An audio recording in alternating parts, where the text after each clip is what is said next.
Welcome to Load Bearing Memes. Speak when spoken to, Elliot. Okay. This is a podcast where we talk about movies that we love with people that we love. And today we love Elliot. Elliot Stokes. Hey, Elliot. Welcome to the Load Bearing Memes. It's nice to be here. Thank you. You're welcome. You can go ahead and scooch in and get comfortable on that thing. So I'm Matt Stokes. Lacey Roth here. Yeah, and what we usually do on this podcast is we're married to each other, and we pick a movie that we love that we haven't seen in a long time, but we want to vouch for it. We watch it together. And key being the other person hasn't seen it. Yeah, key thing being that the other person hasn't seen it, or they saw it and they don't remember it. That happens to me a lot. And then sometimes we do listener choice episodes, or we just do something a little different, which is what we're doing today. Well, no, I mean, this fits anyway. I hadn't seen the majority of these. Whatever, we're on task. Yeah, so we watched all three Godfather films. The three of us watched them together. So I'll go around the room and ask both of you what your history is with these movies. Let's start with Lacey. Okay, you told me I've seen the first one. I think you're a liar. It's vaguely familiar up to about the scene with Michael introducing Kay at the wedding. So the opening scene, that's when it stops being... So you remembered that? I remembered that. Okay. Okay, and then the other two, no, there's no way I've seen those. So what actually happened is me and you watched... You had never seen The Godfather. Right. And I always threw it back at you when you'd say, like, I can't believe you've never seen Weird Science. You're so weird. And I'd say, you've never seen The Godfather. So there. Neither of those things happen. We watched the first disc of Godfather 2 and then didn't finish the second. Oh, this all sounds made up. It's impossible what you're saying. It's impossible that I'm wrong, but we'll never know. I like where we fell on that. Okay, so, 50-50? I'll take it. So, yeah, because I loved these movies when I was young. I still love them today. I hadn't seen them since that time we watched it with you, like 6 or 7 years ago, and before that it had been even more. 6 or 7 years ago. It's not the same as me seeing it. Oh, okay. I didn't realize it was that long ago. Now I feel less weird about not remembering it all. Elliot. Okay. Elliot Stokes, my brother. Younger brother. My younger brother. He's visiting us from Illinois. On break from his master's program. Yeah. He's an artist. He's a professional artist. And Elliot. Of the fine arts variety. My experience with The Godfather first came when I was about 11 or 12 on Spike TV. They used to air the first Godfather quite often, of course edited and made for TV. The only scene that I remember seeing was the pivotal climactic moment of the first film, which obviously is Michael's rise to power coinciding with his exile in Sicily. I was absolutely fascinated by that. About a year or two after that, you had purchased the set, or you had rented them, and I saw the first movie in its entirety for the first time when I was about 13. I specifically remember being sick when I was in 8th grade and watching it actually in your bed.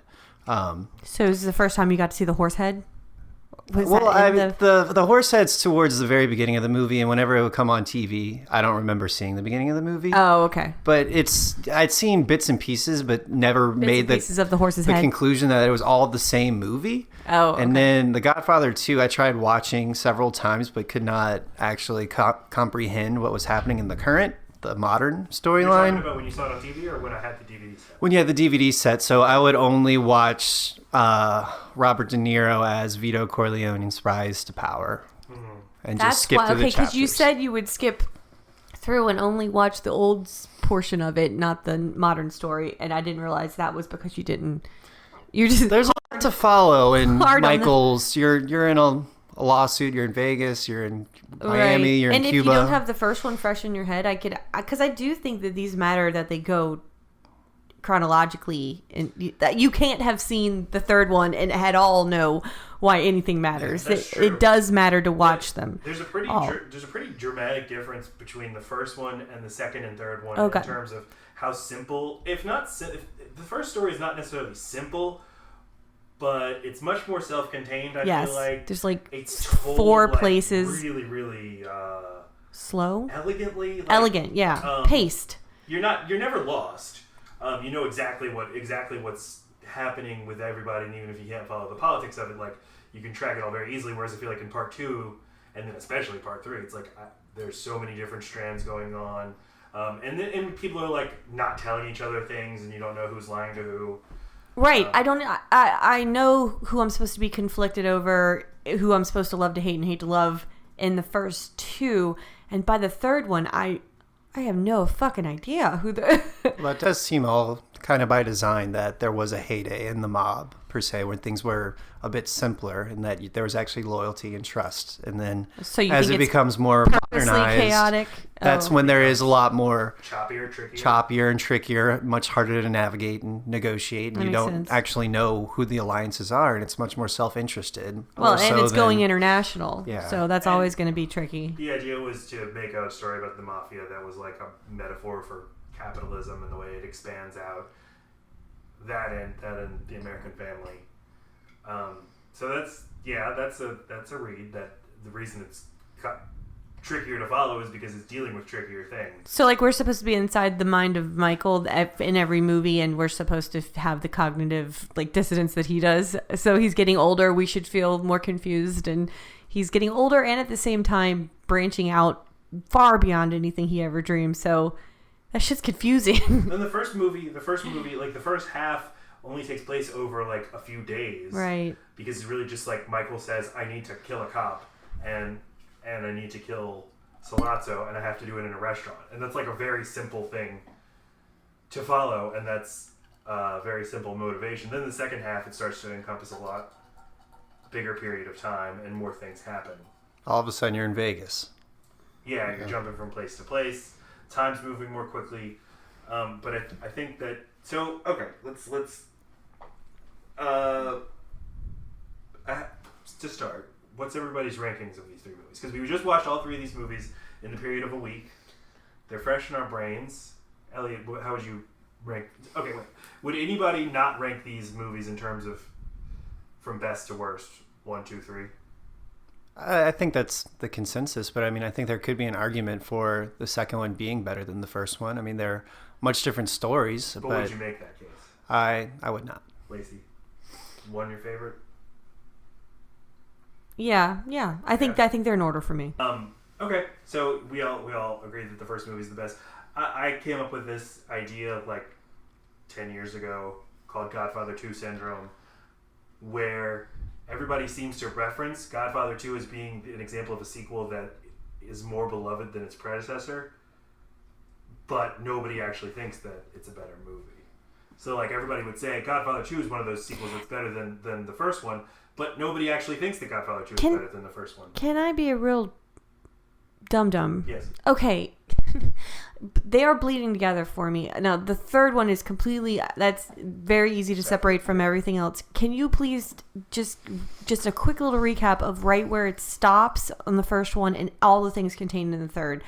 They're kind of running together for me. Okay, so the first movie ends with Michael Corleone ordering his rivals killed, and this happens. It happens more than once. While his niece or nephew is getting baptized. So you're cutting back and forth between the church, where the priest is speaking in Latin and saying, "Do you reject Okay, Satan?" what kind of killing was it? It was. Were they all in one place? They were all no. The heads of the five families and Mo Green. Mo Green was shot through the eyeglass. You had Oh, yeah, he was Clemenza getting a walking up the massage. stairs with a shotgun. Yeah. You had Stairs. the cop. They showed just how deeply connected keep and like giving it how to me. crafty they are. Keep giving me the You have scenes. the staircase leading up to like a courthouse. Okay. And there's like the cop car down at the bottom, and the guy's dressed up as a cop, and he sits down on his knees and shoots the guy. That's Okay. Don Barzini's walking down the staircase. Okay. And, So all of this happens, and it's cutting back and forth between all of these and the baptism. And that's important because they still were refusing to get into the drug. He fucked up a heroin deal for all of them, right? Like that's what happened, and they retaliated. I'm sorry, they retaliated by shooting the head of their family. Mm-hmm. So like there had to be something had to happen. Either all of them are going to die, or all. Although there was. That I happens thought they earlier had in the made movie. peace. That happens earlier in the movie, and they do reach peace, and the Corleones start dealing drugs, or they go along with the drug deals.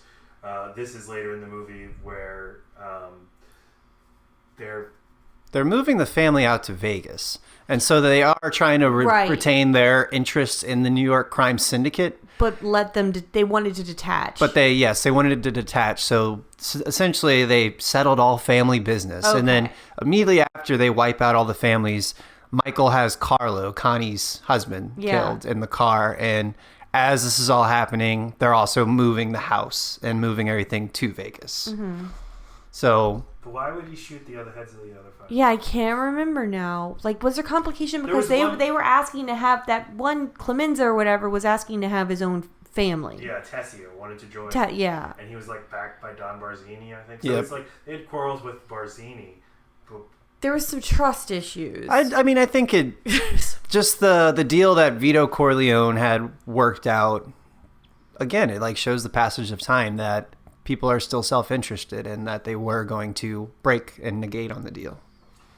I've been kind of doing a mafia deep dive recently, reading this book Five Families by Selwyn Rabb. Like a Jimmy Hoffa deep dive.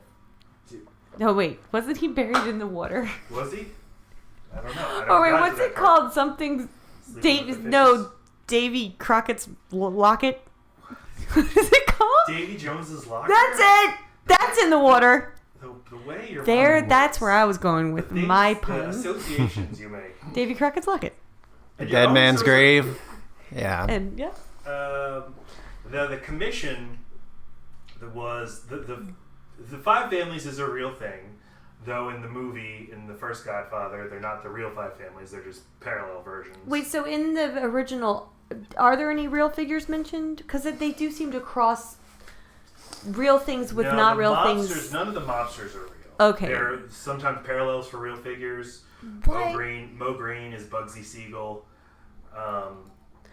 Is he really? Yeah.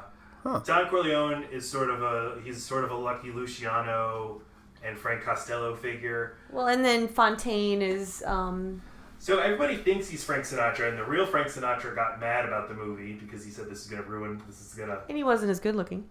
It's going to hurt my reputation, but it was the actor who plays Johnny Fontaine, his name is Al Martino, and he was himself a crooner, one of your beloved crooners, Lacey, who had mob ties. So he's basically playing himself.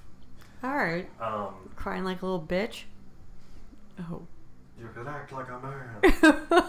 He was being vulnerable. It's just a weird time to slap a person. And apparently that was improvised. Brando improvised the slap. I love to find out the improvisation. Like the part with the door on the... Was that the third one? This is the second one. This is the second one. A lot of stuff was improvised. Luca Brasi rehearsing his line. Right. His lines to The iconic Don Corleone cat. The iconic Marlon Brando cat was a cat they just found on set, and he started picking it up and bringing it into the picture. Yeah, because that was his thing. He was a method actor. He's like, I work with what's in front, you know. Okay, but you did notice the giant embellishes portrait, the scenery. The giant portrait in the third one, where the cat is painted into the painting that's behind him the whole time. Michael, yeah, because it's a super fluffy, like feminine cat, and I just kept thinking, what is this cat doing here? Anyway, I didn't know this. So Sonny says to when Michael Sonny's the best. When Michael suggested he can shoot the cop, Sonny says it's not like killing someone in the army. You got to put the gun up to their head and bada bing. And he said, they said James Caan improvised bada bing. Mm-hmm. And as far as anybody can tell, that's the origin of the phrase bada bing. Oh, like the strip club in The Sopranos. Yeah, it just popped out of the James bing. Caan's head. Bada bing. So that's the first movie, 1972. Oh yeah, we really covered it. We said nothing. This movie, did you ever read the book, Elliot? No. The Godfather? I read it in high school. It's definitely one of the go-to examples of a book that's inferior to the movie. Interesting. And the author of the book, Mario Puzo, co-wrote Godfather 1 and 2 with Francis Ford Coppola. And he was deep in gambling debt. And he had a connection. He got a meeting with Robert Evans, the Paramount producer, and like he hadn't even written the book yet. And he's like, "I just need money. Can I sell you the rights to this book that I'm writing for $10,000?" And they're like, yeah, whatever." And he just sort of tossed it aside and figured he would never hear about it again. But Mario Puzo actually ended up finishing the book, and it became a big hit. And then the movie became a hot script. Like, we got to turn this into a movie that they purchased on the cheap.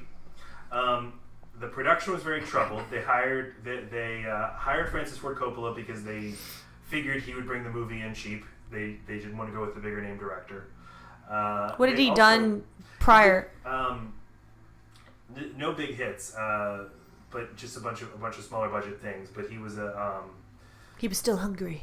he was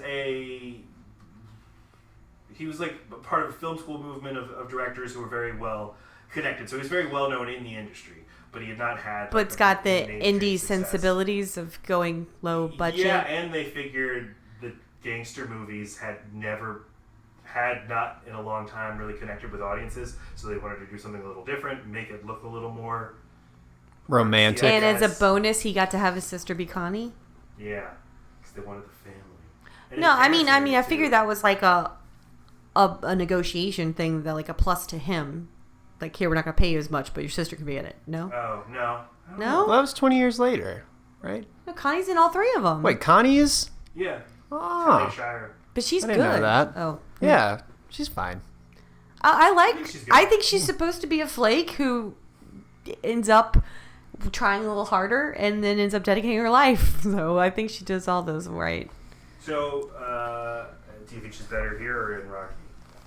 That's her? That's her. Okay. Okay. I think she's better in Rocky because she's supposed to be a nothing in Rocky, and she's perfectly a nothing in Rocky. I don't totally buy that she would end up so devoted to Michael in the third one. Oh, I think she saw what happens to the family members who aren't. And not just because the ones who go their own way. Sonny was a loose cannon, Fredo was a dummy-dum, and they all die. If you see where she stands... I'm sorry, no.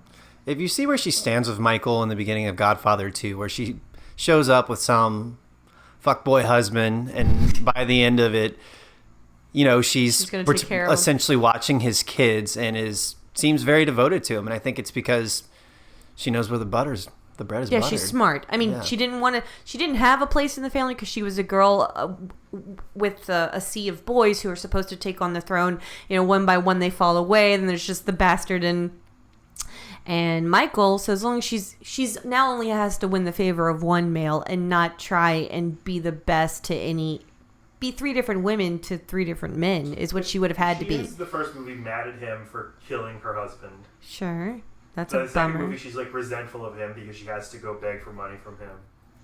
Well, and she's high on drugs. She's just completely gone off the deep. She stopped seeing her children. She's in a deep depression and just rebelling. So in the intervening years, she's pulled out of that, and that makes All everyone, Fredo's no threat, and he loves her.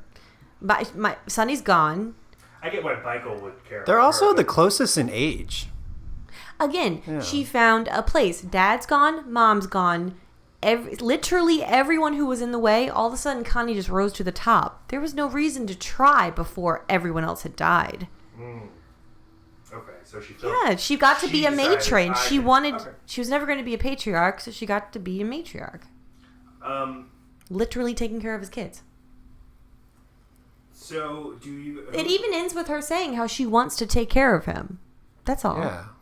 Okay, we're talking about the first movie right now, because I want to go movie by movie. Do you? Yeah. Okay. Do you guys? Let's see. Good start. Thank you. What do you think, Elliot, of the Sicily stuff? Specifically in the first movie? Yeah, in the first, just the first movie. Michael's whole adventure in Sicily. It's romantic. It's Do you enjoy it? No. I do, and I think I do actually enjoy it, and I think it's supposed to be a flashback to the roots of the mafioso. It's supposed to be homage to where you're showing it concurrently with where it exists in America, but showing its roots and showing like the dilapidation. Even Michael asks at one point, "Where are all the men?" when they're going through Sicily. It's a flashback to an older time, and I think it's necessary. I think if this movie was made to kind of depict the Italian-American experience, then yeah, it serves a very strong purpose. I buy it for that. If it's because it wouldn't be a respectful movie about Italian Americans without throwing in that stuff. Sicilian. Great. Okay, and so then I think it was necessary, but on the whole, I'm completely fucking bored, and I realize I'm just as bored by dust as I am by snow. I think it. I mean, need green stuff. Apparently, I need grass, or I'm not happy, or streets. It's a nice change of pace because they do everything. It's a literal change of pace. Prior to that, does seem in a way to move faster pace. Like, Well, that makes sense why I... Michael jumps into the crime he jumps into the organization, kills Salasso, kills the police chief, and then he's gone. And then he gets married. he's just walking through the hillsides with 2 bodyguards, and it's supposed to really show that this is the time where you would think that Michael is thinking about like what he needs to do, what's his role, what's his importance, what does he want out of life. That's I've never gotten that though. Yeah. No, that makes sense. No, yes, but I don't see that in the actual movie. I don't understand why he wants Apollonia, why he wants to marry, like why he's obsessed with her, and then what the point of all of this is in the movie anyway. I understand showing Sicily as it exists right now. But why have the subplot about him getting married? Wait a second. Okay, they start off the movie with him asserting that he's different from his father. He's not part of that life, but you need to know my father and this part of my family if you're going to love me, Kay. Mm-hmm. All right. Then he gets gets some pushback and starts to feel that guilt that he feels for having gone to the military and not being there when they needed him. So now I'm going to like way overcompensate and just blow up my life here. Mm-hmm. So I feel like when he goes back to Sicily, it's almost when he's reminded how he had hopes for a different kind of life. And maybe if he makes roots there, he could be excused from, maybe he can bring back with him a simpler life or stay there. But then he's told that he has to go back, and she dies in a car explosion. So I think the blowing up of the car is literally him understanding there's no running from this. This is always going to follow me. His dream dying. Right. This is always going to follow me. There is no simpler life based on love or anything outside the family. I now have to go back, and I do need to form that family with Kay, but it's business. I think that comes before he actually even sees Apollonia for the first time. They meet the Don who's out there in Sicily, and it's any word when I can come back, and it's no.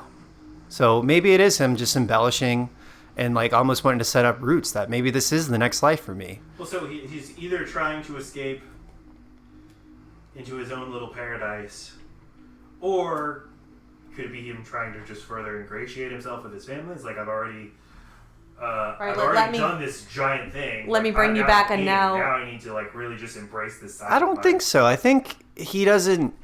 First, he gets the news that Sonny's dead when he's in Sicily, and then Apollonia dies. So again, I mean, in that sense, they've already tried to attack his father. They've killed his brother. It's like he didn't have stakes as per se until he was in Sicily. Well, I guess he always had stakes once they tried to make an attempt on his father. I truly do think that it was supposed to show, like, look, this is going to follow you. This is bigger than you. This is older than you. And you are a part of this family. You always have been. Your last name is the name of this city. That is because this is your destiny. Get your ass back home. The interesting thing is that Sicily and Italy at large, at least the landmass, has been a land of turmoil and war since the Romans, correct? And sure. It's one of the most beautiful landscapes as far as a land mass that exists. And they show Michael... Best dirt around. Very fertile land. They show Michael just rummaging through the countryside, really taking in the natural beauty of it. That it is juxtaposed with that idea of how can something so evil and chaotic come from this? Mm-hmm. Why does it consistently happen? Why is it cyclical? Like, why can the cycle never break? Why is it so do you feel like the movie provides any answers for that or any suggestion at all? Like, I mean, I think it's just like, look at how cool it is here and look at the people. They're so funny with their donkeys. I think the whole series does a good job of showing you how generational issues happen throughout a family like that. Even, I mean, you've got Tony, who does really well in the third one, and then you've got Maria, who gets sucked in. Sure, but what actual insight into like the political history of Sicily does the movie provide? No, just that throwaway line about all the men being gone. And everyone understands statistically, like where there are areas of the United States who also struggle, it is tied to not having a father. There are correlation with not having a complete family. And Sicily's separated from the rest of Italy. It had to rule itself for a long time. It was constantly being attacked from outside because this is a defenseless island. There's no central government. There was no strong central government. Right. Everybody's a daddy. It felt very loosely tied to Italy when it finally got conquered by the Italians. That makes sense. There literally is there's not enough fathers to go around, so you just get you get several godfathers. who become the literal father figure and caretaker to a lot of boys who maybe would have a hard time getting work otherwise.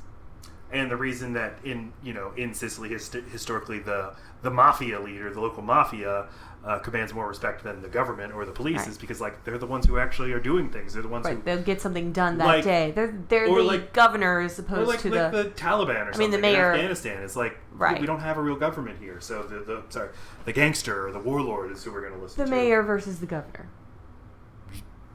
Sure. Right. The closer you are to the situation, the more apt you are to help the people in it. And it's very interesting that within that context, what else is the most prominent thing in Italy? And it's the Vatican. Mm-hmm. So, it kind of juxtaposes all three of those. There's the government, there's the mob figure, and then there's the Catholic Church. So who actually wields the power? Actually? So if you have those three competing forces, I think that shows how there's an endless corruption. Or an endless power grab struggle. Yeah, and it reproduces throughout history, and it always has. So how can you progress beyond it? And these movies are not the movie to watch, though, if you want to really understand how mafia families work, right? This Goodfellas is a much better illustration completely. Of this is what it's actually like to be a mobster, and this is how the family runs, and this is what we do. These are the activities. We hardly ever see victims of their violence. We think that Don Corleone is a great man, even though he's responsible for all this murder and drug dealing and crime. The mob, the American mafia introduced heroin to the United States, and he, in this movie, fictionally plays a part in that. But we still look on him like he's a great hero. But I don't think it purely romanticizes it either, though. I think it does. What? It's pretty romantic. The lighting and everything. The music, it's not thriller music. It's just contemplative and romantic. And one of the first scenes is when Michael describing to Kay how his father got that deal for Johnny Fontaine. Yeah, but he didn't actually kill anybody. But he's but the way he talks about it is talking about a it's a myth, let me tell you, it's a true story, and it sounds like a hero moment the way his father did that. Well, it's like a jumping in. It's now let me give you a little piece of this so we can see if you can stomach it, and then I'll let you know if you can know more. Everything is about access. There's no one not wanting to get in. There's no one leaving. Not really. There's just people who give up on getting more, so maybe they're going to go away for a little while. But there's so much about you get out, no, you stay in here. Now you get out the door, you can't hear this. This part's not for you, but it is for you. Everybody wants me. Everybody just wants to keep getting in. And I feel like in other mob movies, there's always the element of the person who's completely against it or is trying to change or get out of it. Isn't that Kay? No, she was just in that. She never meant to get in. She just slowly finds out that she is in. But I feel like, but that's as much as you get. She's actually a true success story in a way until it's a tragedy on the steps of an opera house. But she does. I can't really imagine that in any other mob scenario. A woman leaving a marriage successfully. I think that of anything shows how different Michael might be, that he's willing to let a woman divorce him even if it doesn't let him look good. Mm-hmm. That's very modern of him. I don't know. And that they're friends and that he still loves her. That's a very mushy part of this puzzle. Anything else about part one? Lacey, did you like it? I'm gonna go fuck myself. I'm busy doing that right now, Matt. Did you like it? Part one? Yeah. Sure. We usually get to that. We usually address that because you've never seen, or you say you've never seen it. You've heard so much hype your whole life. Yeah, right. Why does this movie connect with so many people? Why is this... The Outsider... called it the second best American movie ever made. Why? It's the chosen one story. Again and again. It's always that. It's Harry Potter. It's a guy who seemed like he wasn't the chosen one, who, lo and behold, he's got the family genetics that he really is. He's the Don. It's the hero tale. It makes you feel happy for him having figured out his place in this world. Do you think that's why people love it so much, Elliot? I think a portion of people do enjoy it because it kind of has that idea that it's American struggle in a way, an American rags to riches through Vito Corleone story that doesn't really get too explored in the first one. I think a lot of people enjoy it from just a pure cinematic, stylistic perspective as well. A lot of fun characters. A lot of great characters. It plays to all these tropes, and I guess it is a very romantic movie. It's an enjoyable experience watching it. I do think the first half of the movie is a lot better than the second half. Agreed. I think it's a lot more fun. I don't know if it's better because it's much simpler. I don't. It's a great movie, but I don't know why it has the universal acclaim that it does. It is tricky. There's something super compelling about it. I've been thinking about it a lot for the past week. I just sort of replay scenes in my head over and over again. But it is kind of hard for me to explain why I think this is so much more resonant than other things. Don't you think it also is wrapped up in the same way that oh, here I go again. It's wrapped up in the mythology of Marlon Brando as well. The same way that things are tied to Lincoln. Why can't I think of his name? Three words in his Daniel name. Day-Lewis? Boom! Any method actor or any actor who's just got a thing behind him. I feel like those movies become more, I don't know, canonized. Like they have because there's already because of the performance of Marlon Brando and because of how weird the things he did. Yeah.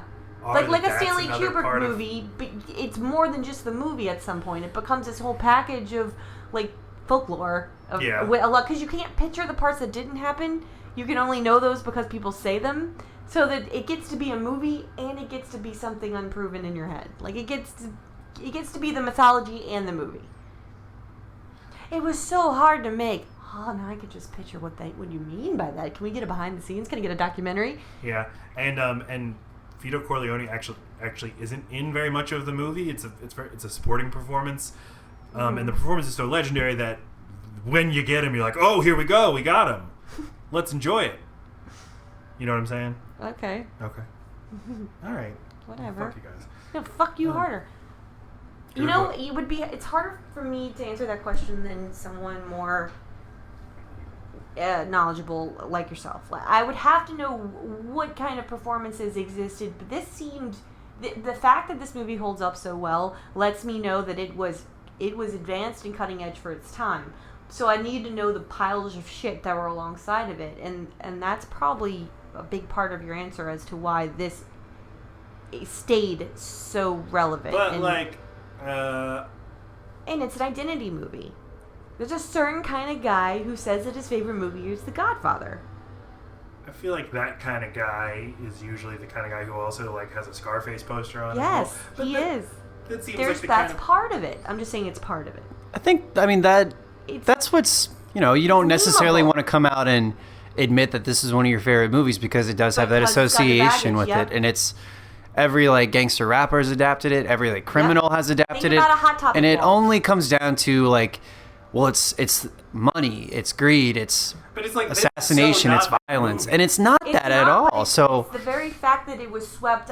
That's what I'm saying. It's multifaceted. It's got all these angles for every different kind of person who might like it for any kind of different reason, and you can't say that about most movies. Yeah, you have your family drama, and it's really good family drama, and you have the dynamics between the brothers and the adopted brother and the black sheep brother and the rebellious brother. I mean is that coming you've of got age. something for someone who really cares about cinema and about the workings and how you make a good movie. But then you've also got people who identify it because it's kind of hardcore and they have a cool Scarface shirt and they've got a cool Godfather thing in their room. Okay, so you've got that guy. And then I've run out of things. Roll of 3. I'm meant to have 3 things there. But anyway. You got your Star Wars fan who hates Last Jedi because he wanted to know who Rey's parents were. And he's pissed off. He's like, "This is fucking stupid. She should be Obi-Wan Kenobi's daughter." Why are you talking like that? Okay. Because the situation is telling you that's about right. this? Okay. Is From he flexing his prison his ass? cell because he evaded taxes. Hey, Snooky, tell him my theory about Solo. maybe it is actually, though, that the mystique behind The Godfather, for those that haven't seen it, just associate those iconic that's all I know violence about it. and thinking that it's just purely a mobster movie. Then you watch it and it's a lot of rooms of just more. people sitting around and talking about food, talking about love, talking about things that are very, very much the common experience. And, for an immigrant family, for you don't have to have been in the mob to know that looked like real life, some of it. Mm-hmm. So Part 2 juxtaposes Robert De Niro playing young Vito Corleone and his rise from immigrant arriving as a young child in America to... Can I ask a dumb question again? Yeah. What had De Niro done before, like, what taxi? Did Mean Streets. What had he done? Yeah, Mean Streets, though he was a supporting... He was Taxi Driver. 2 years after Taxi this. Cab. Just Taxi. No, I mean, like, he won an Oscar for this role, Best Supporting Actor. This made him a star. He was around. I'm confused by that. But he was an up-and-comer. What? He's barely in it. All right, let's jump right into it. Because you seem to think that these... Maybe because it's like the least De Niro-y thing I've ever seen. Old New York scenes, Italian language with subtitles on screen. Not a shit. Wow, I thought he was just awesome. Like, he's magnetic on screen, and this is so fun. It's not overacted at all. It's severely under. I mean, he's very severe. It has a naturalism to it, and I think that's... Yeah. It's very Although candid. maybe if we spoke Italian, we wouldn't say that. That's kind of... that's part of it, too. And then in the third one, you've got... But what I'm saying is, if we knew how... It seems impressive and it seems really naturalistic, but if we actually understood Italian, we'd be like, he's barely speaking. He's like reading words phonetically. Right. And, yeah. But I mean, I think that's the point. Like, the fact that he him. doesn't have much dialogue is supposed to be the character building to inform how we thought of Vito in the first film, as well as what made him so good at what he did is how he managed his relationships, how he treated people, how he talked to people, how he valued things such as friendship, how he did favors for people. I barely... I gotta rewatch it, I guess, but I really don't see I don't see a whole lot of old Vito and young... They seem like two different characters. I kind of agree. He seemed like more of a sociopath when he's younger, and he seems way more relatable...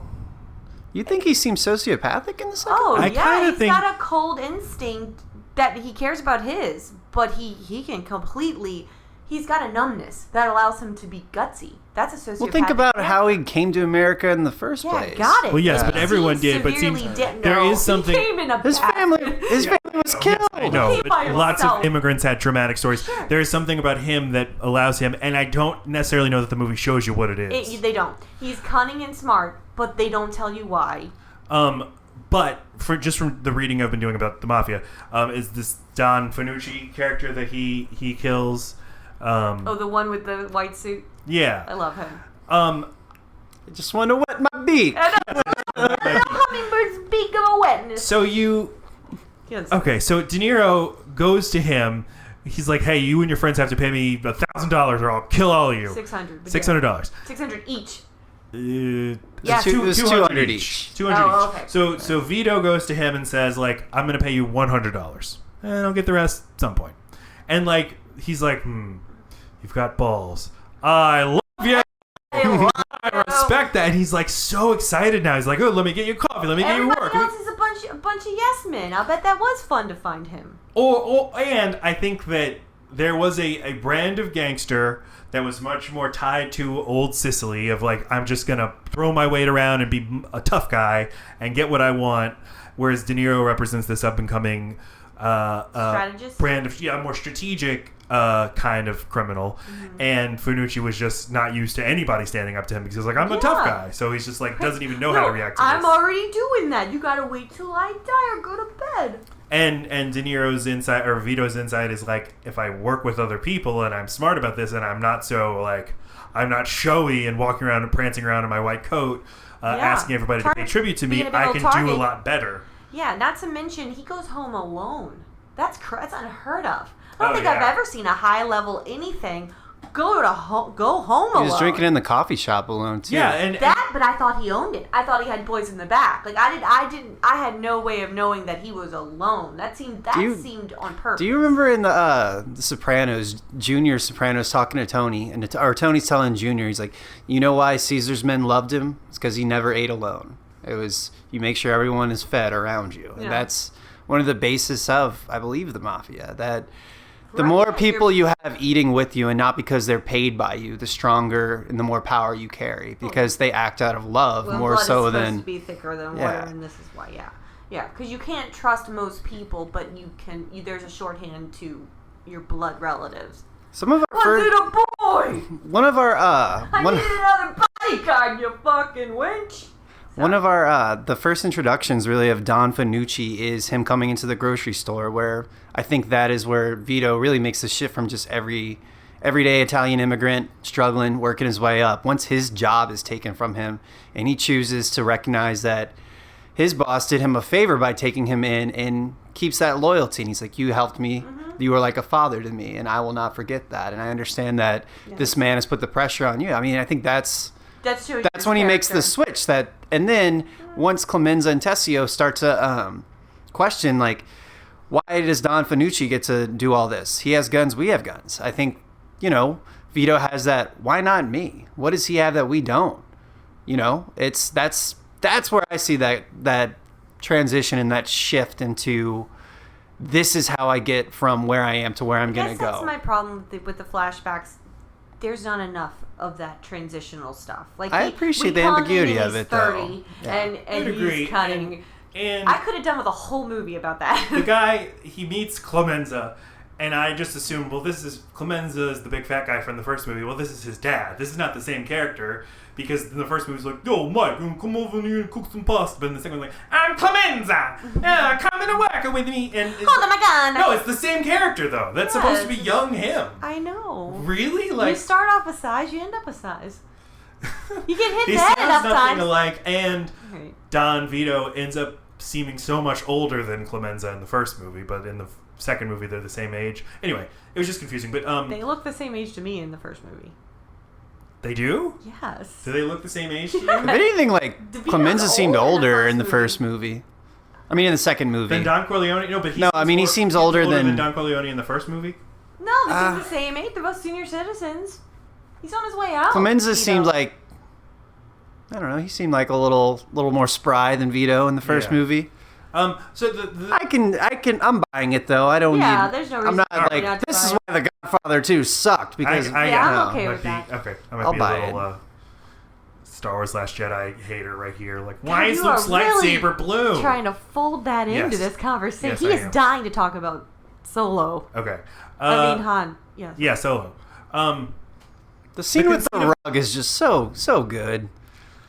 And his wife is so happy that she has a rug. I'd be fucking pumped. You saw how big it was? Yeah. It's like wall-to-wall carpeting.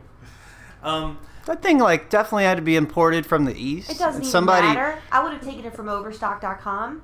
I would love a big rug. I have a friend, and the friend has a rug.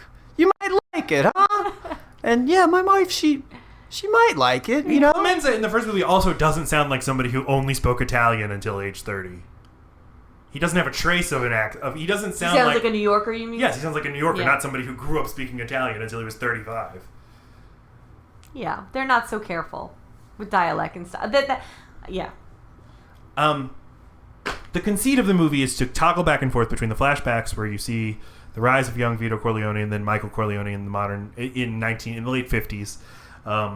Rising. Expanding his business interests to try to make it more legitimate, but also expand, get more casinos, get more territory, and then there's a murder plot, and he has to figure it out. Who's trying to kill me? And in the process of leaving his family behind so that leaving his wife and kids behind so that he can find out who's trying to kill his wife and kids, his wife grows far apart from him and then leaves him. And it's supposed to, the flashbacks are supposed to inform the present. And I think if people have an objection to this movie, it's usually that going back and forth so much makes you lose track of each story, or maybe kind of makes each story lose the impact that it might have on its own. Yeah. What do you guys think? I agree. I don't see. I wasn't looking at it like that. I wasn't seeing a lot of correlation. Just one person's. Well, I think contrast. Oh, right. It's him trying to make it in America versus his son who's like, I'm trying to go from a millionaire to a billionaire. Yeah, right. Right, losing sight of just surviving. I'm trying to protect my family too, I'm trying to... fuck my family, I'm trying to just keep going, right? Yeah. I don't know. I just know I'm supposed to succeed, so let's do that. I know that every time it switched back and forth, I was jarred. So yeah, it wasn't delicately going back and forth for me. The biggest takeaway, I think, from how the two plot lines inform each other is mostly to show the changing climate of America. When you see it at the roots of the early 20th century and it's veto, all we have to do is take over the neighborhood and then we're in charge. Right, but now you need to go west. But now you have to control the state. You have to have interests. You have to have... Go to the west. You're right. That's a big part of it, is like going west. It's the American dream. Upward expansion. They just had to take... They're an immigrant family, so it just takes them a little bit longer to do all the things that everyone else gets to do if you're white. So he got his turn to go west. What I love from this Mafia book is What Mafia book, Matt? 5 Families Did you mention this book yet? by Selwyn Rabb. Did you mention Random this House book yet? Yes, I thought. Are you mocking me? No, I'm asking if you did. Oh yes, I thought you were just making fun of me because I've mentioned it a bunch of times. No, I thought you were telling me about a book that had 5 families in it. Didn't know that was the title. I am sorry. The title of the book is 5 Families. It's about the New York Mafia. But I'm kind of like, I've always been kind of obsessed with the idea of organizing in general and organizations and how much more you can get done as 2 people than you can like somehow 2 people working together can get like 4 times as much done as the Ponzi scheme of work. That's not, I mean, sure, but yeah, no, branching out. Or just the idea of an organization or anything being successful because it grows by accumulating more staff. No, I'm saying I'm interested in how organizing and executing a plan by just getting some other people to help you and all being on the same page. How's that different from growing a company? I'm not literally talking about because I'm not talking about growing a company, but why is it?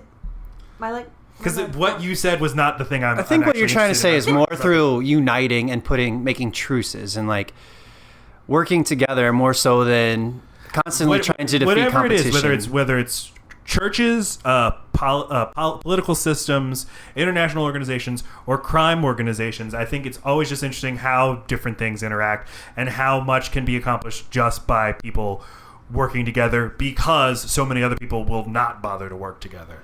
And what you give me an example of something that you go ahead. From like the way the mafia works is you can't be prosecuted if people won't inform on you. And so you create a code. This is your witchcraft thing. Go ahead. This is your, you fucking love it when a group of people just decide to go along with a thing. Oh, okay. We're all gonna have walkie-talkies play Stormtroopers in our rooms. That's gonna be the thing we do, and no one's gonna make fun of each other for breaker 19. That's gonna be our thing, or the craft. We're all gonna do witchcraft. Nobody make fun of the other people for doing the witchcraft. We're all gonna believe that we're witches. Are you also a secret society guy? No. He just loves the idea that you could get some ride or die friends to not make you feel stupid about going all in on a thing. But with he wants to LARP, and no, I don't mafia, do it. it's because you see actual fruits born out. Mm-hmm. Sure, that's right. what I was trying to get at with like the 2 people. 2 people can get accomplished so much more than what is. I just find it fascinating that like get together with like one other person in the world, and instantly you 2 are way, way, way more powerful than merely 1 + 1 = 2. Like you're worth 4 because somehow like. You're more attractive to other people. They're like, "Ooh, those 2 people. I need to sell to them." Right. Well, I think you have to have complementary skills as well. I mean, it can't just be any 2 people, right? The way the mafia works is that if you can, because the way prosecutions of murderers work is you need witnesses, and like if criminals are just careful and like you can just crime it up, you can get away with shit. And you can. There's a code, an unspoken one, right? So there's the code, and then there's also like I'm just gonna plan and be careful, and it's gonna be really profitable because nobody's gonna be able to catch me because I know what the rules are and I know how to break them. That's what I've and it's actually not not a long time to say that. Complicated. Yeah, I know. I'm sorry. It's okay. It was kind of my fault. What else goes on in part 2? We have there's Cuba. They go to Cuba. They show the Cuban Revolution. Memorable part for me. That's like, this is why when I was 13, I had to skip through all that. I could understand Vito's story. I could not understand Michael's story at all. And I think we should talk about Tom Hagen. Okay. Yes. Tom Hagen. Tom Robert Hagen. Duvall. He's Best one of character. the best characters, and I think it's because he is the common sense, rational head. Maybe it's, and I mean, it's a deliberate decision to not have him as a Sicilian in the family, but to be treated enough as family, but still kind of kept aside. And like Lacey was saying earlier, like this door's open, this door's not. I want access. You can't have access.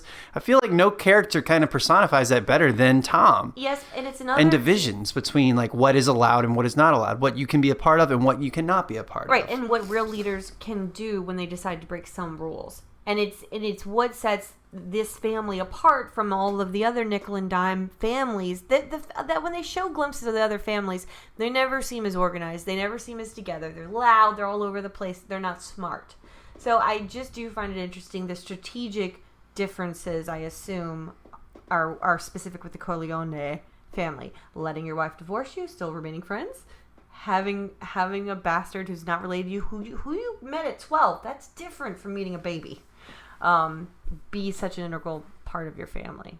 Having a consigliere who's Irish.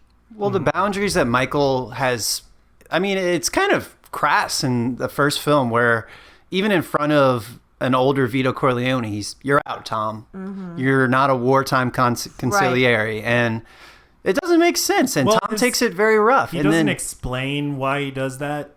He explains it later. That it was for his protection. But it's the boundaries like that literally say what it's like. Just like no, you can't hear this part because you could, as a lawyer, you could be compelled to reveal to a cop or something what you heard here. But it's wounding. Yeah, because that is the biggest insult to all the boys in that family. Yeah, you know, like, when but you're I thought in the room, you're the best. I was one of you. When you're out of the room, you're the worst, and you're probably plotting to kill me. I think it's the boundaries, though, that they set in place that, again, like speaks to what you're saying about having order is what actually makes the mafia so effective. And I think having those scenes where we see, like, in the first one, that he does say, "You're out on this, Tom," and it's because Tom is, and as well as we see the scene where he's talking to Kay, and you just see like the brilliance of Tom, like, you know, if I accepted this and sent it to Michael, it could be used against me. He's just a very competent figure, and I think that's why we can make the conclusion that they are so effective at what they do. It's because somebody like Tom, that they had the brilliance to bring him in as a young child. And bring him along. And you see that who is successful in this movie are people who are paced and slow. So patient, quiet. Sonny is fast. Fredo is drunk, and those people die off. But the really beneficial part about seeing Vito in his 30s is you can't get more fucking paced than that. Diane Keaton is calm, smooth, collected the entire time, and she ends up alive too. Now Connie is a fucking maniac, and she's not having a good life. As soon as she calms her ass down, she's fine. Mm-hmm. And that is true of every character. I feel like, except for maybe Hyman Roth, who is very measured and calm, but ends up dying. But he's made it very far in life. Yes. It can only end one way for so many of these people. Right. It's so true of life too. You know what it's not true of? Sorry. I broke my rule. In the third movie. That's not true of fucking Fancy Pants. What is his name? Vinny. Vincenzo. Don Vincenzo. I mean, he's fucking canon. But I think that's a large part of the third movie is saying, like, we're going to take this offspring of Sonny, the hot-headed one, and we're going to put him under Michael's hand. Because, I mean, Michael even says that at kind of near the beginning of Godfather 3. He's like, I could use another lawyer. I don't need another hot shithead muscle man.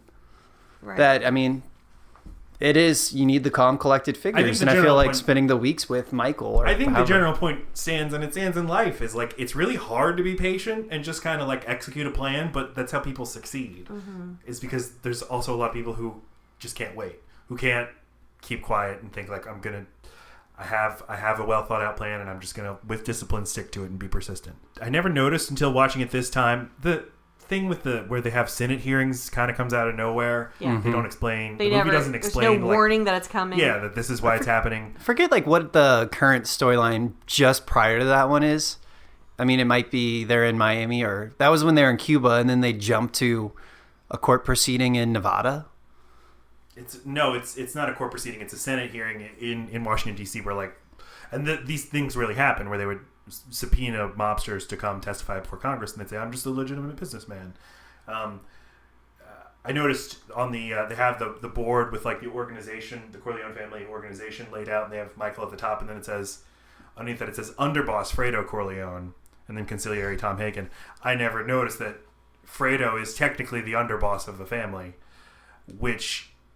Can you explain a bit on the underboss? Organizationally, you have the head of the family, who's your CEO. Then underneath that, you have your underboss, who I guess is like your COO, your person who runs the actual operations. It's the vice president, in case you don't. The vice president, your consigliere is like your chief of staff or your aide, your personal counselor. In this case, and then you have your capos who like run the street operations. But the underboss in this case is actually Fredo, but it's not actually it's just like a figurehead. I thought that was a nice touch, that it is his actual job, but he's not allowed to do anything. Right, he's a patsy. He's neutered. If it were another family, the underboss would be given actual powers, but he's just he's Mike Pence. Because of who he is.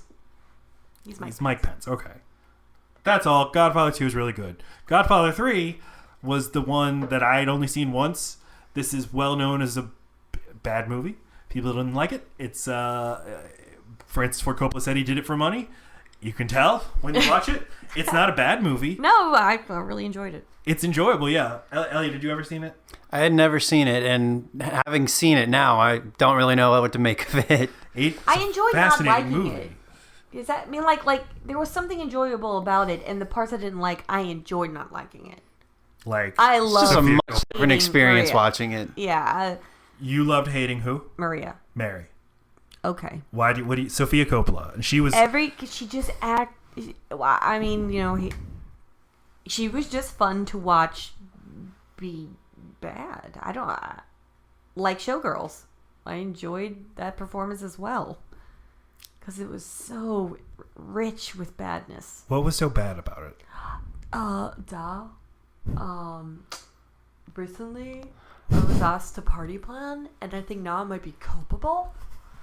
And you love me, right? That's hard to watch and awesome. Yeah. If this movie had come out today, like, just good thing it didn't, because she'd be like, it would be eviscerated. Commit suicide because of the internet trolls. Right. And the whole time I just thought about Ivanka Trump. That's all I could think about. Very Ivanka Trump. Yeah. That is exactly the kind of CEO you get when you put your kids in tween charge. In, Although Ivanka Trump seems much more competent than Mary. But she's had some classes. This one, she's wrong. She's like 19. Yeah. And the fact that she is Coppola's daughter and fucking her cousin. People were not happy with it. Like, what the hell is going on with this? Don't they say that about like Glenn in Mad Men, who was like Matthew Weiner's son? And who is Glenn? Glenn was a stupid kid who like had a crush on Betty Draper, and he ends up like being the most important character in like 7 different seasons. It was so annoying. Don't put your kids in your shit. No. Well, it's not fair to them either, because like even if they're doing a good job, it's going to be a push. Yeah. Fucking Austin Rivers. So Coppola said he wanted to. I was thinking of Austin Rivers too. Coppola said he needed money, frankly, and he's had a really weird career. There's been nothing but dramatic, and in the late '80s, he was running out of money. His production company was struggling, so he put together this movie. Robert Duvall did not come back because he said Al Pacino was making 5 times what he was making, and it would have been acceptable for him to make 2 times what he was making, but not 5 times. And he said, everyone else was doing it for the money, why shouldn't I? Pacino said that?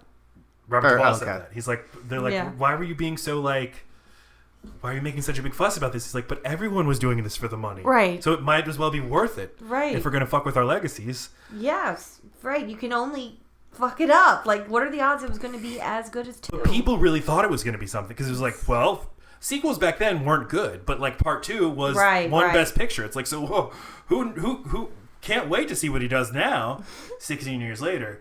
And it's a weird movie. It is weird. It doesn't look very much like the Spider-Man others. 3. And I don't know why.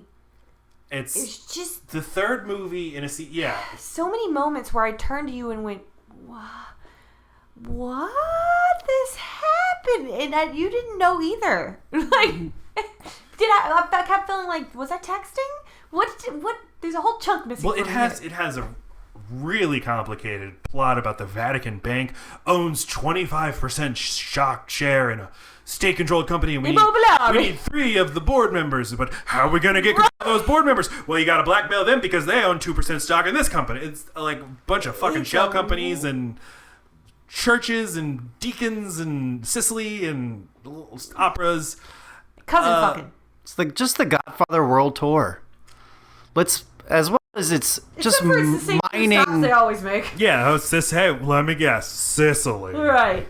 Moving on up. Let me guess, New York. They went to Jersey, Atlantic That's true. City. Like, That's where if you compare the first 2 movies to how many times they have a setting listed as they go somewhere, this was like every 20 minutes. Yeah, that's true. This one had voiceover. Yes. I mean, not was literal different. voiceover, but it's like Michael. It also had like newspaper montages with like a newscaster explaining what's going on at the time. Well, yeah, that's directly taken from the first montage in Godfather. But there wasn't voiceover explaining things. It wasn't like, now that Michael Corleone has gone to Sicily, we check in on Sonny, who's running the family.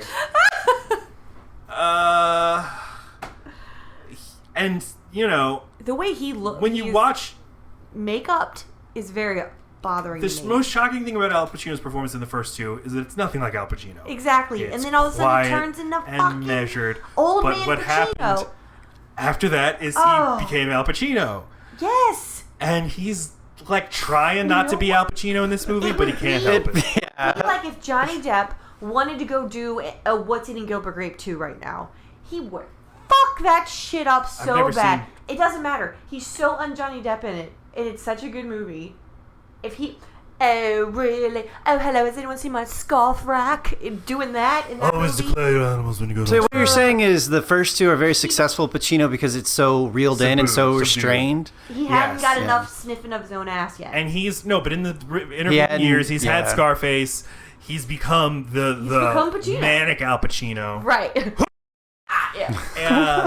He is trying really hard not to yell in this movie. He Eyebrows do all the yelling in this movie. But he does the yelling. He's like, that gray hair is just the yelling escaping from him. Yeah. That hair is fucking nuts. He's got the weird crew cut hair that you see on the outside of a visor that does the fake hair for football. You know, everybody's got the fake spikes. Mm-hmm. That's what his hair is. Mm-hmm. It's weird. Mm-hmm. Diane Keaton's back. Looking good too. They have a nice scene together late in Sicily, where I forgot exactly what it says, what she says, but he says like, she's always loved him. He says like, I want you to forgive me, and she's like chopping an apple, and she just pauses for a moment. She's well, he was talking about why he did what he did. She pauses. She waits like a minute, and then she's like, "For what?" Or something like that. And I was like, "Wow, that's I don't know, something so good right there, where you could like really feel the history between these two and what she's had to do to position herself as someone who can leave him." Yeah, right. And it's like, I have to stand up for myself, and still have control over her family and get remarried. But she does a lot, and she's successful. He allows her to just go on, and it's almost unthinkable. Yeah. So that's the most interesting thing about seeing them now is after so much time has passed. Like, how have they built up these two? How have they built up? The way they've done things. The kids together. How's their co-parenting happen? Really, for the most part, I mean, obviously the movie is done for the money, but you cannot see a reason for this movie to exist while you're watching it. It doesn't add anything to the story.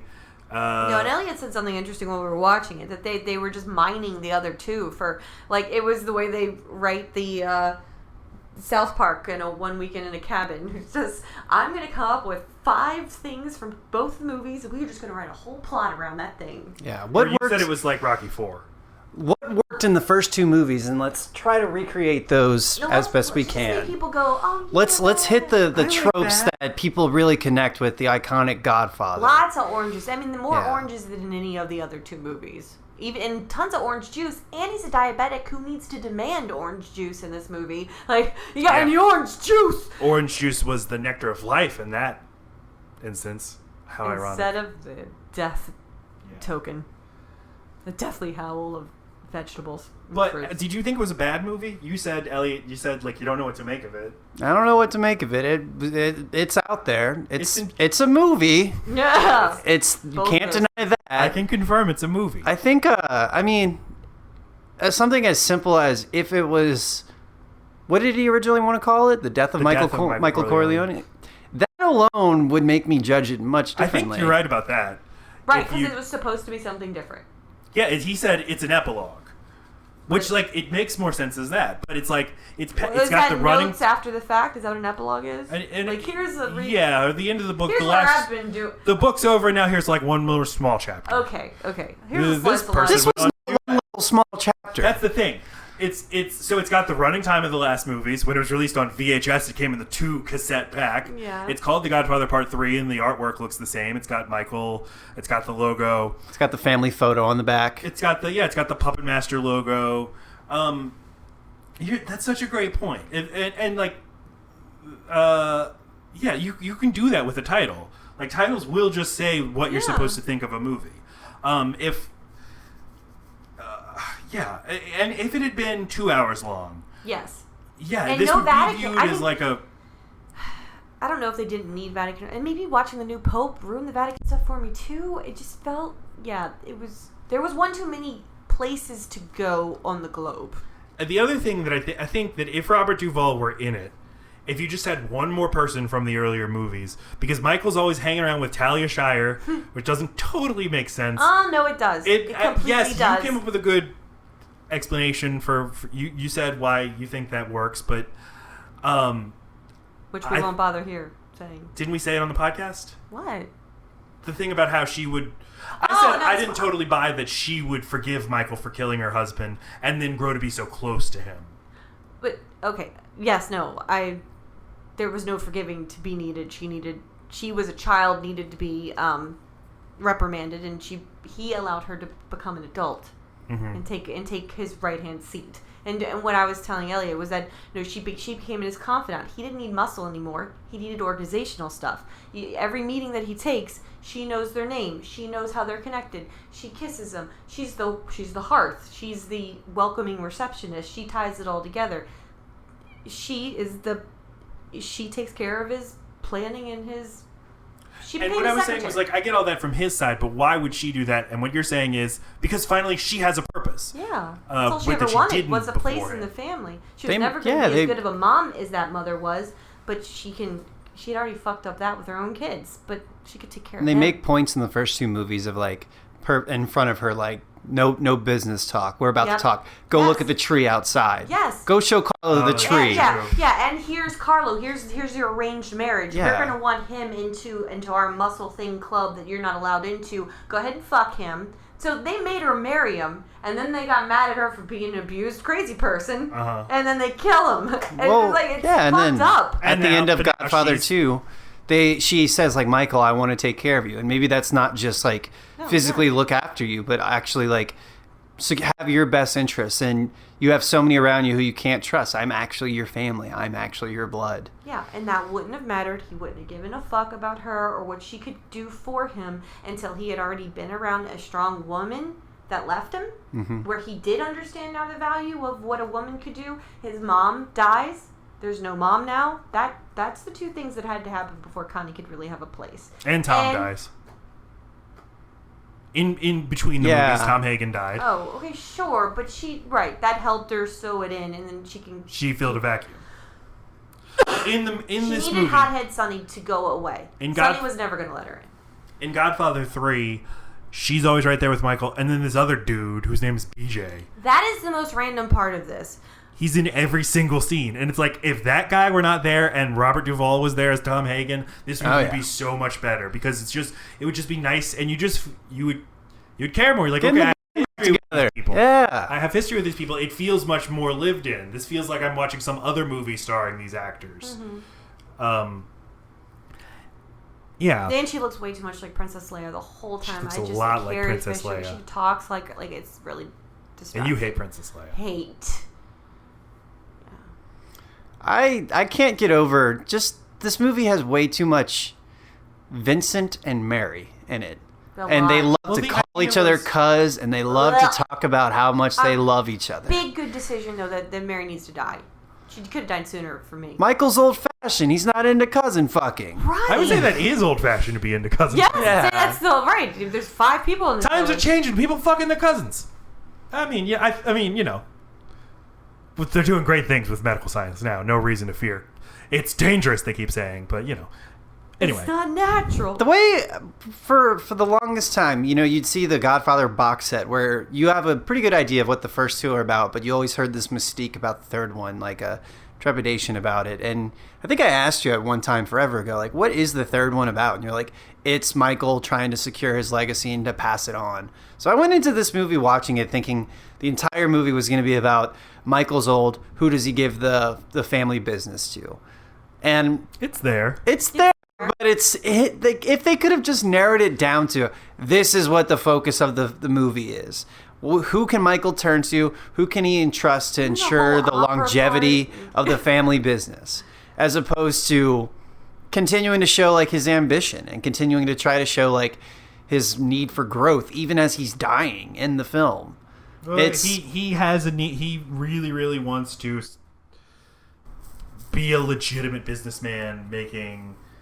I mean, it's like the Davos thing. Like when you go to Davos, Switzerland, for the rich person conference, you're just designed to get there and feel envious of the people who like are living better than you. Like you could be making $20 million a year, but you get there and you're like, I had to take the tram to get here from the airport, whereas this guy came in on a helicopter. And so he's like, as he moves further up in the world, he's seeing other people who are further along than he is. And It's they're like, not well, I have to control a European conglomerate. And they're not I legitimate. think, yeah, And this should be the Walter White syndrome. He thought the higher up you go, the more legitimate people become, but he found it. It's just a different form. Everything's the mob, man. The church. Well, everything is money. The point of Vincent, who's played by Andy Garcia, was, Michael's trying to find a son to pass on his legacy. Also, they thought And they were he's going to gay. make more movies. Oh, okay. And he's gay. Yeah, the son is gay. Oh, So he well, needs yes. like the machismo, totally I got you. masculine guy is gonna fuck the shit out of his daughter because his son wouldn't do it. Sure. They also thought they were going to keep making Godfather movies, Yeah. and Vincent would be the new hero. There was a treatment for a Godfather Part IV. It would involve 4 different storylines with like Leonardo DiCaprio playing young Sonny. Really? Robert De Niro would play Vito Corleone at like age 50. So it'd like jump from all these different timelines. That all ended when Mario Puzo died. Here's what I think is going to happen. There's no way we don't see another Godfather movie. Right. If not another Godfather movie, like Godmother. a TV show. That's like a total reboot, because like everything gets rebooted and rehashed and recycled. But like after Mario Puzo died, his estate commissioned new authors to write new Godfather stories, so you can find out, well, what else was Michael up to in Sicily in the 50s? Gives a shit. People are really into it. So there's no way something doesn't happen eventually. Maybe an Amazon show or something. I gotta go. Okay. First 2 movies are Elliot? absolutely brilliant, and the third one is just what? Would you wipe it out from existence if you could? I mean, like that it exists. I like that it exists too, but again, I think if it's under a different title, that's simple. You look at it much differently. I really think that's a good point, because there's like, I sometimes think about movies like Lincoln. If Lincoln were called something else, like the 13th Amendment, like I don't think Daniel Day-Lewis would have won an Oscar. There's a way that like just having these titles totally warps the way that you view the movie. Prometheus seemed like a bigger deal than Alien Covenant because it didn't have the word alien in it. So I did great point. Thank you for being on Low Drink Beans, Elliot. Thank you. It was a pleasure, and I'm glad that we got to talk about... I always wanted to talk about The Godfather. I'm glad we figured out a way to do it. I can't... It's so hard that we're discussing just 2 brilliant pieces of film, and then it's clouded with us just having really hot takes on The Godfather 3. Maybe it's because it's so fresh still, but... Yeah, but I think, like, Wow. Godfather and Godfather 2 are, like... Everybody's talked about them and heard conversations about them. I feel like Most people haven't seen Godfather 3. All they know about it is that it sucks. So we're here to tell you. It's worth. It's interesting. You I don't know if should it's watch worth seeing. It's. You can. There's worse things out there, and there's Yeah. better things out there. That's true. Yeah. What's your favorite other than the Godfather series? What's your favorite mob movie? Other than Goodfellas. Once Upon a Time in America. Okay, I've never seen that. I want to see it. Could you consider Pulp Fiction a mob No, movie as well? I'm talking like organized. I mean, Organized the crime. Italian mafia. What about the American gangster? Once Upon a Time in America. They don't say the word mafia in the first Godfather movie, because the Italian American Civil Liberties League, which was led by fucking one of the heads of the Five Family. I can't remember which one he was. The leader, I think it was Joe Bonanno. Were protesting this movie because they thought they didn't want negative associations with Italian Americans and the mob. Now, the Italian American Civil Liberties League was itself a front for the mob, but the producers of the movie brokered a meeting with Bonanno, and they said, "We promise we're not going to use the word mafia. And look, there's a crooked Irish cop, there's a crooked Jewish movie producer, so we're equal opportunity offenders." And they're like, "Yeah, okay." And then this movie like totally shaped how people how the mafia saw itself, which I always enjoyed. I always enjoyed how on The Sopranos they loved watching the movies, watching Goodfellas, watching the Godfather movies, and like shaping their own behavior. There's a lot of things that the Godfather started that they pretended were always part of mafia culture that weren't, that then the real mafia adopted. Why do you gotta talk about cool shit when I'm not on? Sorry. Anyway, our website is loadbearingbeams.com. My website is mattstokes.net. Like us on Facebook. Follow us on Twitter at loadbearingpod. Leave us a review on iTunes if you want us to talk about your movie. Elliot, thank you. Thank you. Do you want to? Oh, you want to plug your Instagram? I'm at Take Her Easy Dude. Take Her Easy, Website Dude. is elliottstokes.us. Check out my work. Yeah, check it out. All right. We love you. Bye. 3, 4.